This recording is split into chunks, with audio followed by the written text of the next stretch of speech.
Yeah? Yeah. Just go for it. Just go for it. Yeah. Hello.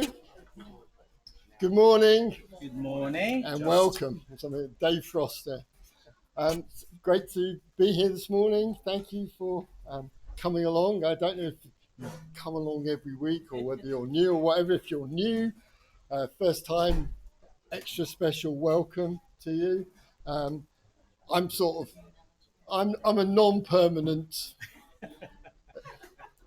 I'm a sort of an associate member, I think. Am I an associate member? You're all in. I'm an associate member, so most of you know who I am. I think you know who I am. If you don't, come and ask me, I'll tell you. No. But so Karen and myself, go to church up in what we call Thames Valley.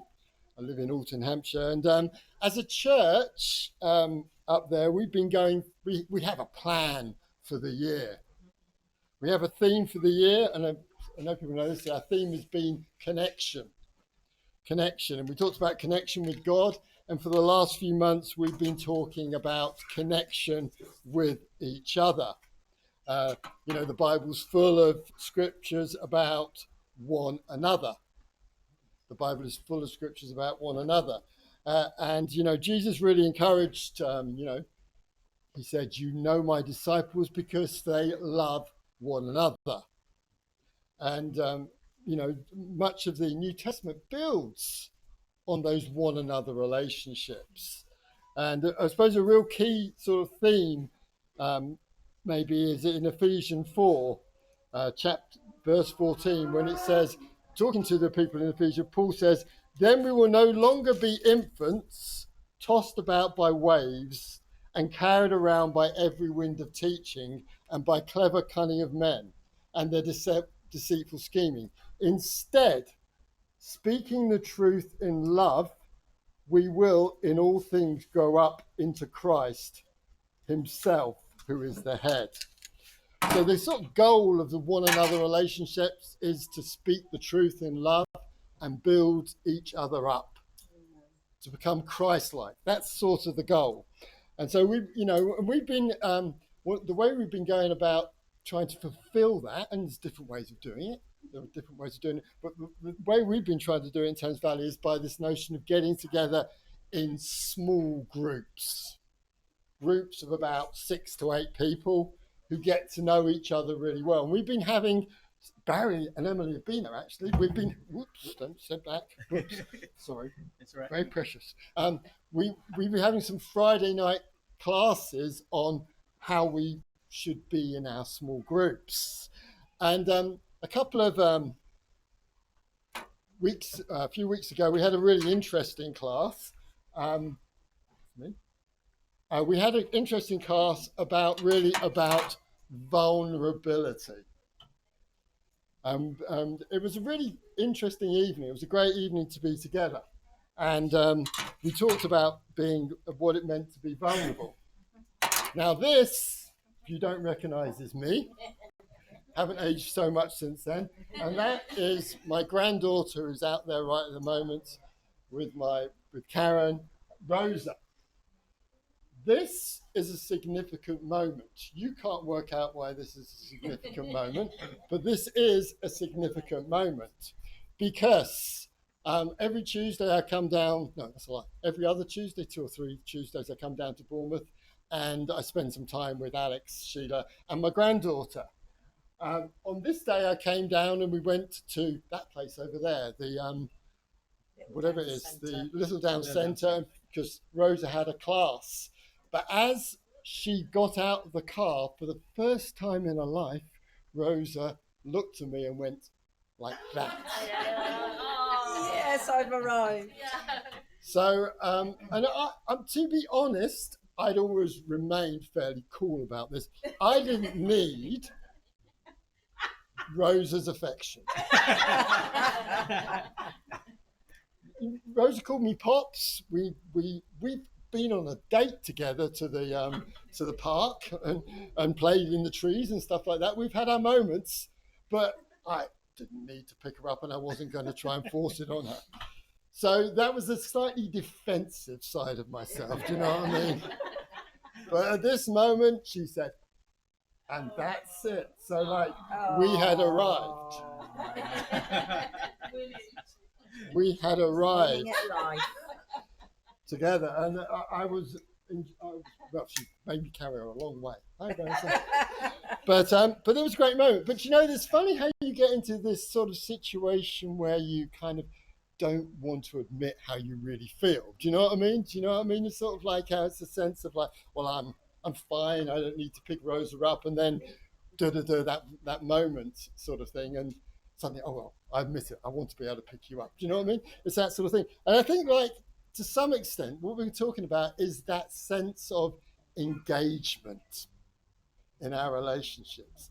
That moments when we sort of really identify who we really are, what's really going on in our hearts, you know. And we're going to look at that a bit today, okay? And we're going to look at the story, not story, at the account, I shouldn't use the word story, the accounts in the Bible around two particular people who many of you will already know, called Mary and Martha, okay? Now, just to say, Mary and Martha appear in the Gospel of Luke, they appear in the Gospel of John, but very clearly it's the same Mary and Martha who appear in those two Gospels, because you can see the consistency in the events and stuff. And there's some question marks put over the accounts in John because they revolve around the raising of a man called Lazarus from being dead. Effectively, he comes out of the grave, and some people say, well, if that was such a great event that's recorded in John, why isn't it recorded in the other Gospels? I don't know, but what we do know is we very clearly get a picture of these characters, Mary and Martha, which is consistent between Luke and John. They're very clearly the same characters. So we're going to look now. I'm going to ask you. Ideally, I would have had some clever app, but I'm going to ask you to vote today during our class. You're going to get to vote. Okay, what you're going to vote on is whether in each story Martha and Mary are being open or vulnerable. Open or vulnerable.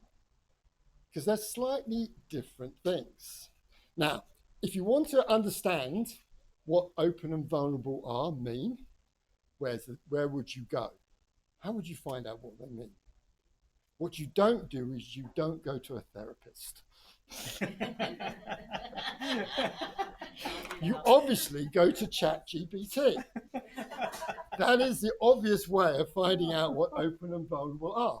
So I went to ChatGPT to find out the difference between being open and vulnerable. Openness and vulnerability lies in the emotional depth, context, and perceived risk. Openness involves being honest, transparent, willing to share thoughts, feelings, or experience. It reflects a readiness to communicate and connect. Vulnerability involves exposing parts of yourself that could lead to emotional risk, such as fears, weaknesses, or deep insecurity. It is a form of openness, but with greater emotional stakes. Okay, now, as we look through these passages, I want you to think, are they being open or vulnerable? And what is the impact of that on these interactions that we're going to see Mary and Martha have with Jesus? Okay, that's what we're going to look at. Okay, so you ready? You ready for your first vote? Okay, this is Act 1 of Martha and Mary. We're going to go to Luke chapter 10. Can you read that? If you can't, I'm sure you can find it in the Bible. Luke chapter 10, verse 38. As Jesus and his disciples were on their way, he came to a village where a woman named Martha opened her home to him. She had a sister called Mary, who sat at the Lord's feet, listening to what he said. But Martha was distracted by all the preparations that had to be made. She came to him and asked, Lord, don't you care that my sister has left me to do the work by myself? Tell her to help me. Martha, Martha, the Lord answered, you are worried and upset about many things, but few things are needed, or indeed only one. Mary has chosen what is better, and it will not be taken away from her. Now, to listen to this story, we all end up saying, are you a Mary or a Martha? Okay, that's usually where this lands. Now, I just want to make it clear, if I had my choice, I'd be a Martha, okay? I quite like Martha, so let's, give Martha a fair listening to in these situations. But is Martha in this situation being open based on her situation, or is she being vulnerable in her interaction with Jesus? Who's going to vote for open?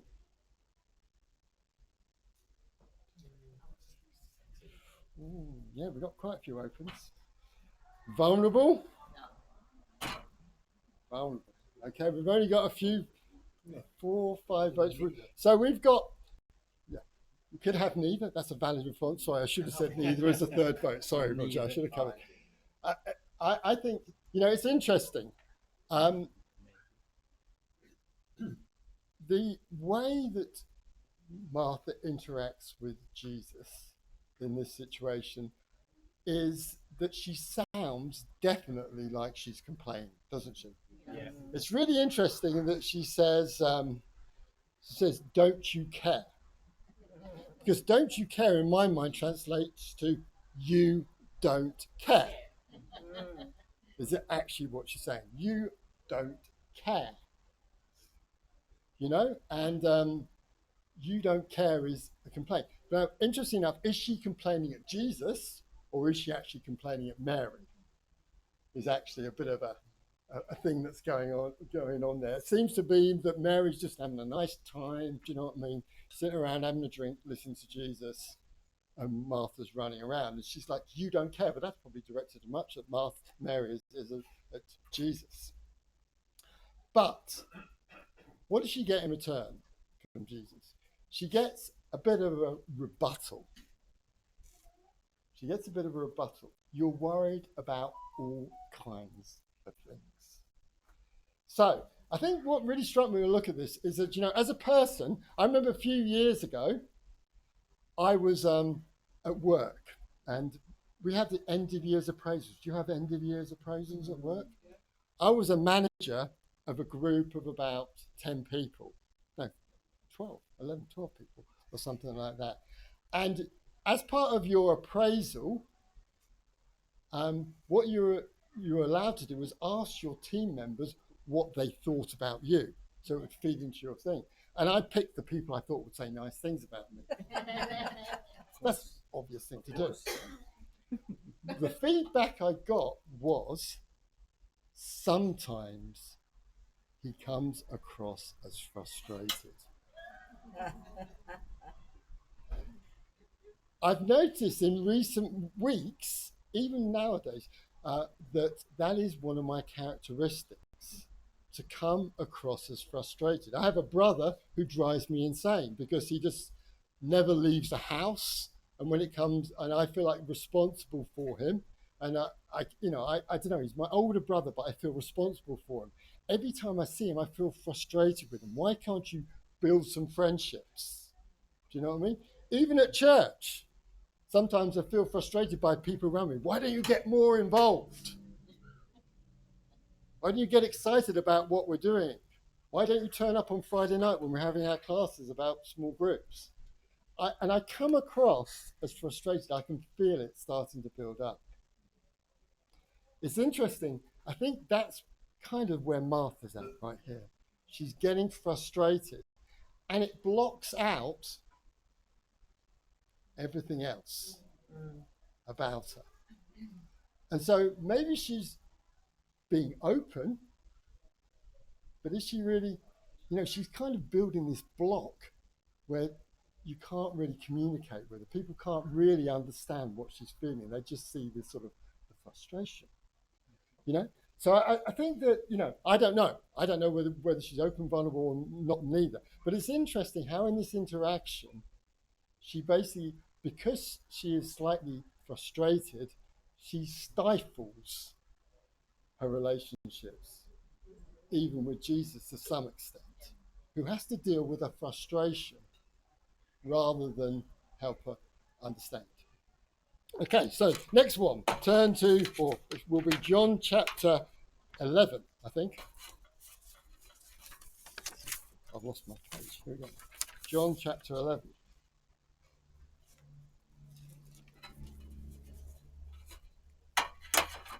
Same thing again. Now, a man named Lazarus was sick.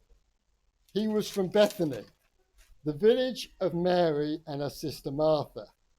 This Mary, whose brother Lazarus now lay sick, was the same one who poured perfume on the Lord and wiped his feet with her hair. So the sisters sent word to Jesus, Lord, the one you love is sick. When he heard this, Jesus said, this sickness will not end in death. No, it is for God's glory, so that God's Son may be glorified through it. Now, Jesus loved Martha and her sister Lazarus. And her sister and Lazarus. So when he heard that Lazarus was sick, he stayed where he was 2 more days. And then he said to his disciples, let us go back to Judea. And picking up in verse 17, it says, on his arrival, Jesus found that Lazarus had already been in the tomb for 4 days.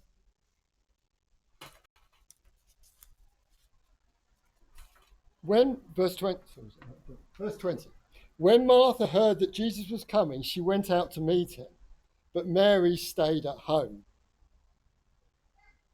Lord, Martha said to Jesus, if you had been here, my brother would not have died. But I know that even now God will give you whatever you asked. Jesus said to her, your brother will rise again. Martha answered, I know you will rise again in the resurrection at the last day. Jesus said to her, I am the resurrection and the life. The one who believes in me will live even though they die. And whoever lives by believing in me will never die. Do you believe this? Yes, Lord, she replied. I believe that you are the Messiah, the Son of God, who has come into the world.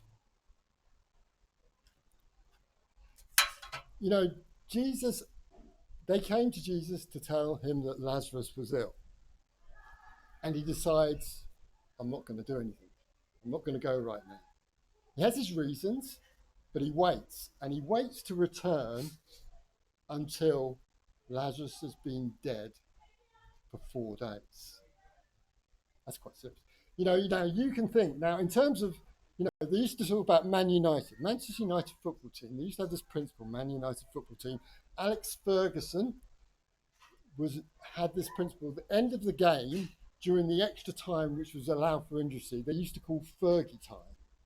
Because at the end of the game, whenever Manchester United were losing, somehow they would rescue the game in those last few minutes between when the final whistle should have gone after 90 minutes and the injury time that was allowed. And so they called it Fergie time because Manchester United used to so often save the game in this last bit of the thing after the whistle could even have blown. Jesus has left it beyond Fergie time. Injury time has gone. There is no way back. Lazarus is dead before he comes back. And Martha's response is, if you had been here, my brother would not have died. But I know now that even now, God will give you whatever you ask. Now what do you think? Now, is Martha, when she says that, being open, or is she being vulnerable? She's being open. Anybody? No. Vulnerable? Vulnerable. Because she's changed, hasn't she? The last time we saw her, it's just a reaction, we feel like, to some extent. But now, she balances a statement. If you had been here, if you had been here, my brother would not have died. So it seems like she's showing more sort of, balance and stuff, even though her brother is actually dead. I think that's a significant moment for me. What she gets in response from Jesus now is insight into life, death, and the resurrection. Up to the point where we get one of these I am statements from Jesus. He says, I am the resurrection and the life. The one who believes in me will live even though they die. And whoever lives by believing in me will never die. Do you believe this? Sometimes I think that was a really insightful moment for Martha that's going to change your perception and change our perception of things. Because rather than, or not, maybe not because, but there's a sense in which rather than attacking Jesus, you were late. If you had been here. But even now. I think that's an indication about how we can be, to some extent, in relationships with each other. We talked about that in our groups. How do we interact and have expectation of each other? I was thinking about it myself. I think sometimes we have to go beyond even what we see in a person. About 7 or 8 years ago, I had pneumonia. I remember having pneumonia really, really distinctly because it was a horrific experience. And I remember going to Basingstoke Hospital, not understanding what was wrong with me, and being told I was going to wait for 8 or 9 hours to see a doctor, just sitting in A&E, and eventually getting next day admitted into Frimley Hospital and being in hospital for a few days. Having pneumonia was a big deal. Now, 2 or 3 years later, I'd recovered from pneumonia, but I had this pain in my back. I thought maybe I have a little bit, I've strained something. Do you know what I mean? You've got a pain in your back, you strained something. But I kept on worrying about it because the pain wouldn't go away and it was too close to where I thought my heart was. So I thought, is it just... So eventually I dialed 11, whatever the number is, and they said, we're going to send an ambulance. Wow. Because they asked some questions and they sent an ambulance, and the ambulance arrived and they said, look, we're just going to make sure you're not having a heart attack and stuff, so we'll check some things. And they got to the end of it and they said, no, there's nothing wrong. Your heart seems fine. He said, we just have to report this to the GP. Will you wait a second? So we reported to the GP, and the GP said, can you send him down to me? So I went down to the GP and he says, the pneumonia is back. And I remember thinking wow, it would have been so easy for them just to have said, you're all right, I'll see you now. But no, there was a process. They went a little deeper and the doctor knew what was wrong. In some weird way, I think when I look at this interaction between Jesus and Martha, because she is open, he digs deeper into the situation and opens her eyes. Opens her eyes about resurrection and life. Death, life, and resurrection. Because she is making herself more approachable, more understandable. Finally, John chapter 12.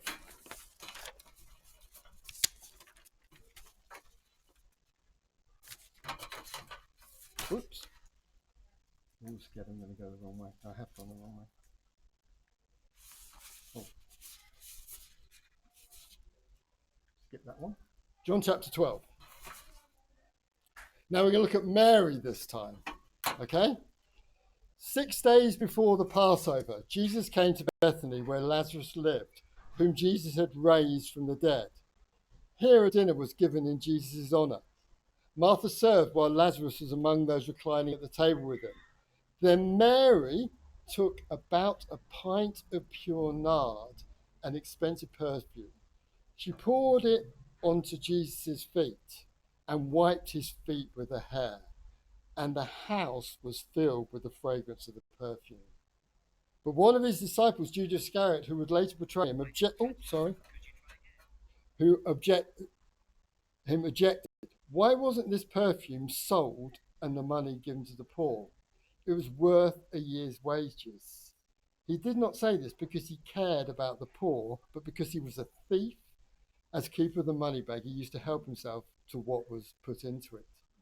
Leave her alone, Jesus replied. It was intended that she should save this perfume for the day of my burial. You will always have the poor among you, but you will always not have me. Okay, we'll stop there. Now, no words from Mary. No words from Mary. But I'm going to ask you. You can not both talk. Is Mary being open when in her action of wiping his feet with her hair? Is she being vulnerable? Raise your hands, I'm going to see. She's being vulnerable, isn't she? Without words, she's being extremely vulnerable. Because, now, why is she being vulnerable? Because what? Yeah, I'm sure you can tell me, but of course, now what really you see here is she's taking this emotional risk. She's openly expressing her affection towards Jesus. You cannot misinterpret her action. How often do we do things like that? I was thinking, I was trying to think, have I ever really been that vulnerable with somebody? The only person I can think of where I've really been that vulnerable is actually Karen, my wife. Because I remember before we got together, we used to travel on the same bus into London. And I decided that it was Valentine's Day, and I wanted to tell Karen, this person I met on the bus, that I liked her. And so I went and I bought, it's a long story, but I ended up with a rose, okay? It was Valentine's Day. And I ended up with a rose.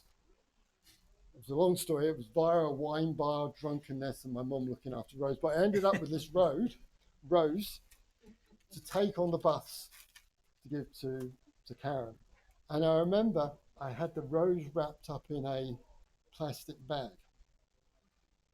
But I was a bit like, how's it going to go, giving her this rose? And so what I did was I sat behind her on the bus. She sat there, I sat behind her.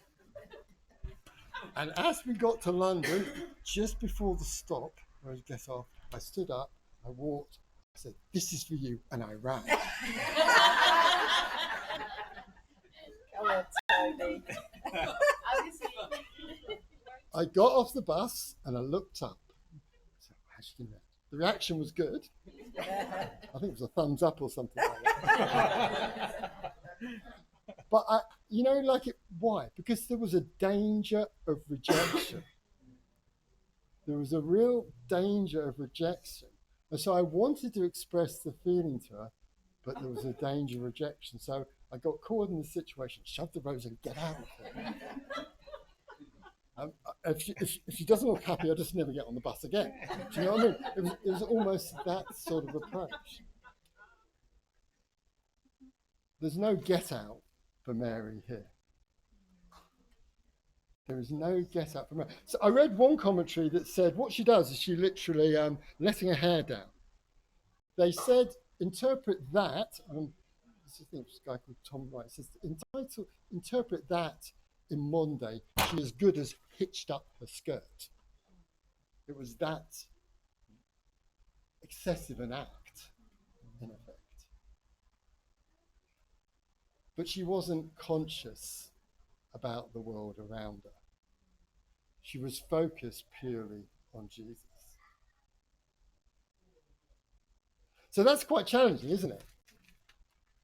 Now I'm going to skip back a bit, just go back. One thing I noticed we didn't talk about, we went through it, says, as Jesus and disciples were on their way, he came to a village where a woman named Martha opened her home to him. That's actually quite a vulnerable act.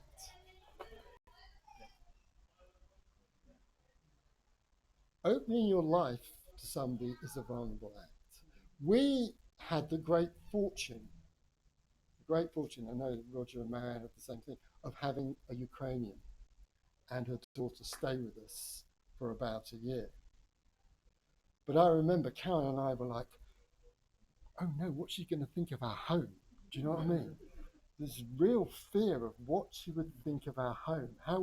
What would she find out about us that she might tell other people that we don't want them to know? Make sure the wine's well hidden, do you know what I mean? Or whatever it is.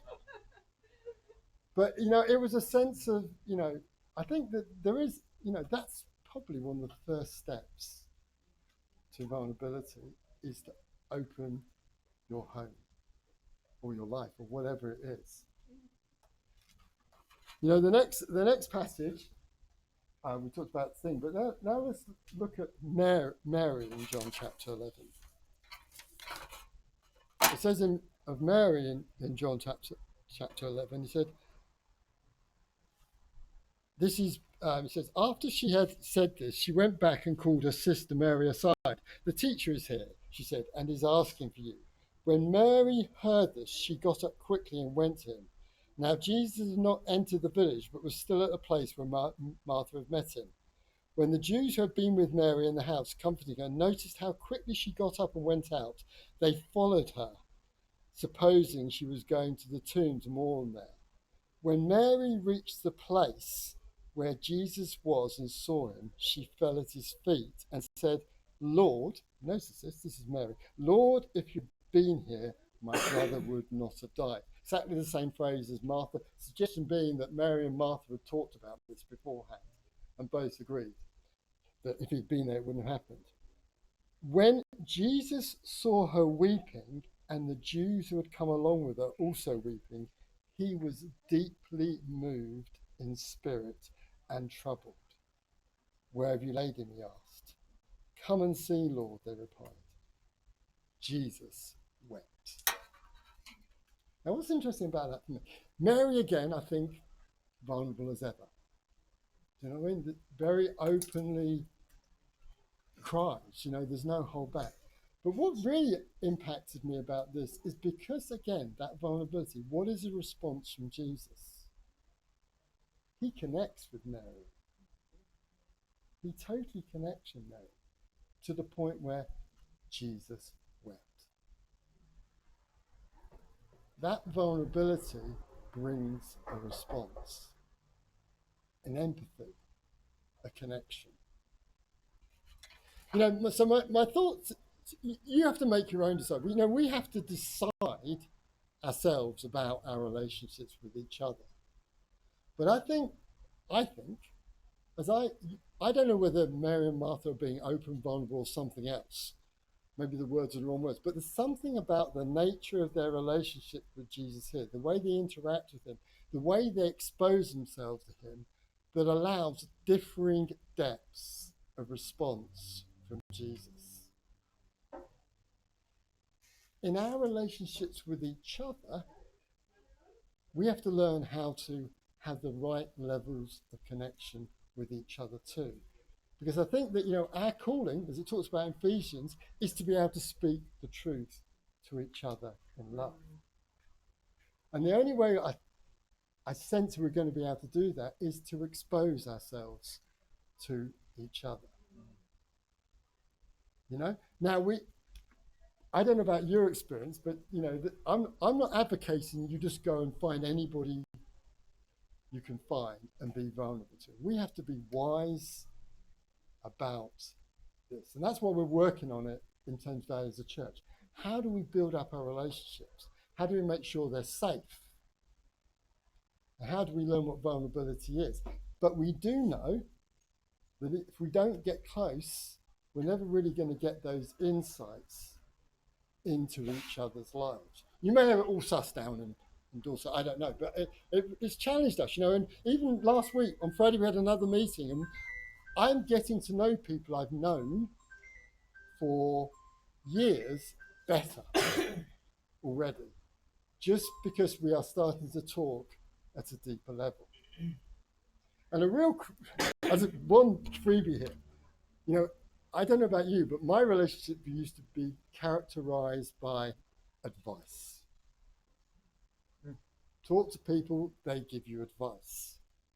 We're not giving each other advice. I know the Bible says many advisors make the victory certain, but not every relationship has to be about advice. Insight into each other's lives through truly knowing each other.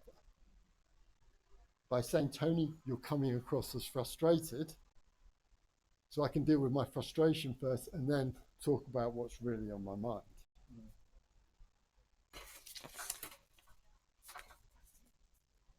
Jesus was vulnerable too. Jesus was vulnerable too. You can Mark chapter 14.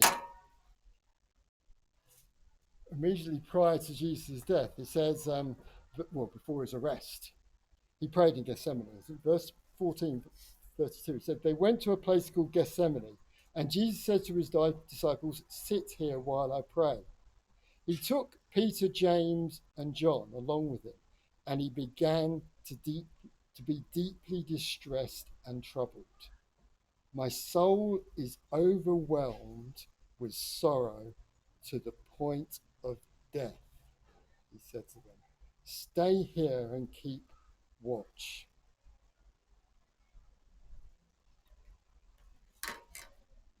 It might have been, Jesus could easily have wanted to always look strong, couldn't he?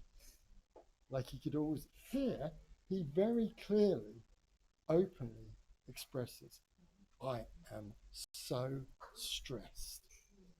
And notice how he does it. He picks 2 or 3 people, close friends, and he's open, vulnerable about what is going on in his heart.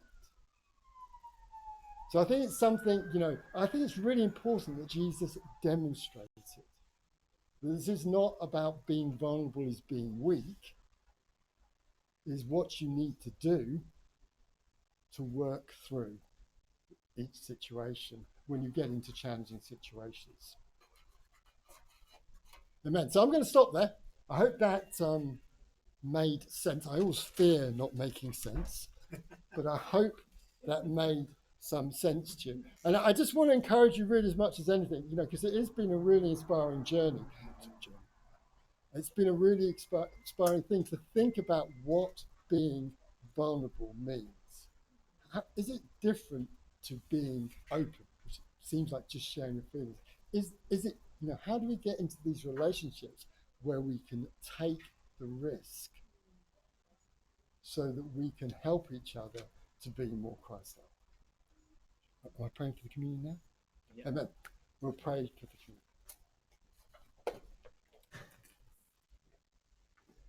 Father God in heaven, Lord, thank you so much that we can be together today, God. I pray that, the short homily, God, this time we spent together, God, will help us to think about our relationships with each other. Help us to be inspired by the relationship that Jesus had with Mary and Martha. It says clearly he loved them. Lord, both of them, all of them. He was excited about his relationship with them, yet he worked emotionally through those relationships and helped them to work through their own characters and drew them so that they could have even deeper relationships with them. I pray, Lord, that we'll be grateful as we can take the communion together, God, or was mindful that Jesus was terrified of going to the cross. Yet even as he was terrified, he himself was willing to demonstrate that vulnerability and find strength with a few close friends. Well, thanks so much and praise and thank. Amen. Amen.